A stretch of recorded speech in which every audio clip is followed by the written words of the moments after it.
நம்ம daily use பண்ணிட்டு இருக்க ஒரு மெசேஜிங் ஆப் ஒரு ஷாப்ல கண்டுபிடிச்சான்னு சொன்னா அவங்க நம்ப முடியுமா?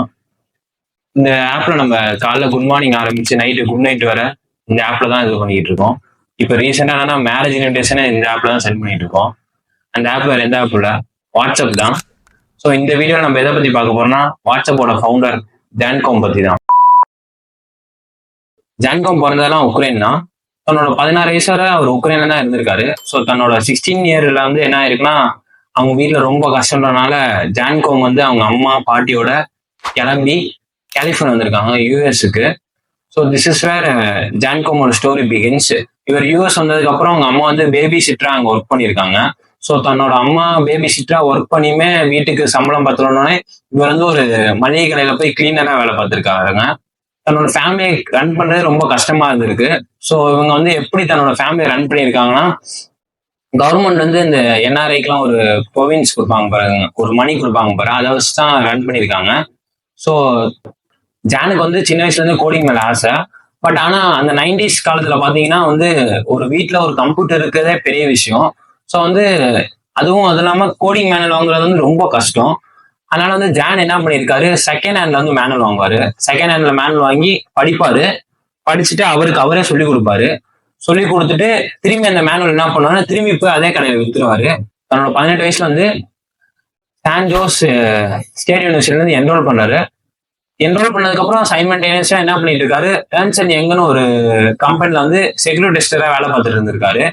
அது இல்லாம 1996ல வந்து உஹுன்னு ஒரு இருக்கு, அதுல வந்து ஜாயின் பண்றாரு. இதுல ஜாயின் பண்ணப்ப ஷான் அண்ட் ஜார்டன் மீட் பண்றாரு. அவங்க வேற யாரும் இல்ல, நாப்ஸ்டரோட ஃபவுண்டர்ஸ் ரெண்டு பேர்த்தையும்.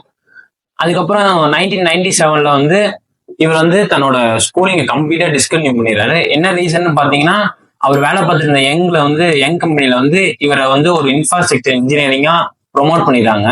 ஸோ அந்த இயர்ல லேட்டரா என்ன ஆகுது, இவர் வந்து யாகுல வந்து ஹையர் பண்றாங்க.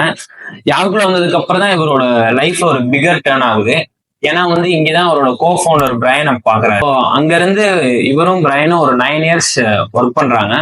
அதுக்கப்புறம் இவங்க ரெண்டு பேரும் சேர்ந்து ஒரு டிசிஷன் எடுக்கிறாங்க. ரெண்டு பேரும் வந்து யாகுல இருந்து குவிட் பண்றாங்க. குவிட் பண்ணிட்டு ஒரு 1 இயர் வந்து ரெண்டு பேரும் சவுத் அமெரிக்கன் சைடு சுத்தி பார்க்கறது எல்லாம் பண்ணிட்டு ஃபேஸ்புக்கு வந்து ஒரு அப்ளிகேஷன் போட்டிருக்காங்க. பட் அவங்களோட அப்ளிகேஷன் வந்து ரிஜெக்ட் ஆயிருக்கு. 2009 வந்து ஜான் வந்து ஒரு ஐபோன் வாங்கியிருக்காரு.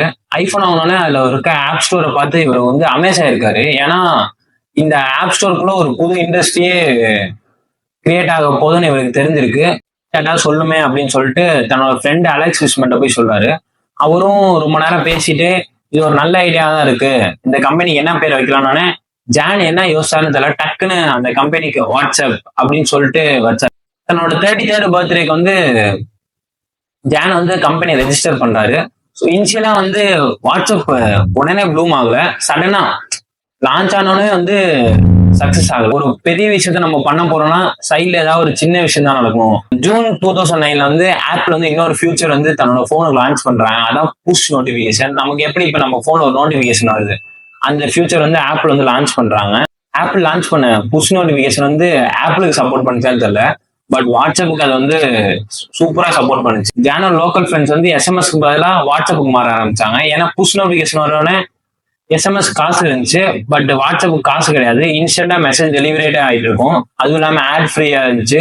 ஸோ வந்து இது வந்து எல்லாத்தோட அட்டென்ஷனையும் சீக் பண்ணுச்சு. நான் என்ன பண்ணிருக்கேன், தன்னோட ஃப்ரெண்டை வந்து கம்பெனில சேர்த்துக்கணும்னு சொல்லிட்டு பிரையன்ட சொல்லியிருக்காரு, நீ போய் ஒரு ஃபண்டிங் கொண்டு வா, நான் வந்து அந்த கம்பெனில சேர்த்துக்கணும்னு.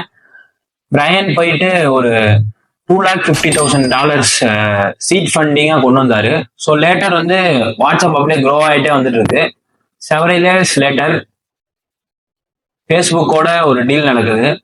வாட்ஸ்அப் வந்து 90 பில்லியனுக்கு ஃபேஸ்புக் வந்து அக்வயர் பண்றாங்க. You know what the funniest part, இதோட ரெண்டு ஃபவுண்டர்ஸுமே once rejected by Facebook. So இங்க வந்து நம்ம வந்து ரிசல்ட்டை நோக்கி தான் ஓடிட்டு இருக்கோம். பட் ரிஜெக்ஷன் வந்தா நம்ம அங்கேயே ஸ்டாப் ஆயிரும். ஸோ நம்ம வந்து என்னைக்குமே ரிசல்ட்டை தேடி ஓடவே கூடாது. எப்பயுமே வந்து நம்ம ப்ராக்ரஸ் தான் பார்க்கணும். ஏன்னா இப்போ நடக்கிற ஒரு ரிஜெக்ஷன் நம்மளோட வந்து ஒரு பிகர் ஸ்டோரி, நம்மளோட பிகர் சக்சஸுக்காக தான் இருக்கும். ஸோ நெக்ஸ்ட் வீடியோல பார்க்குற வர பாய்.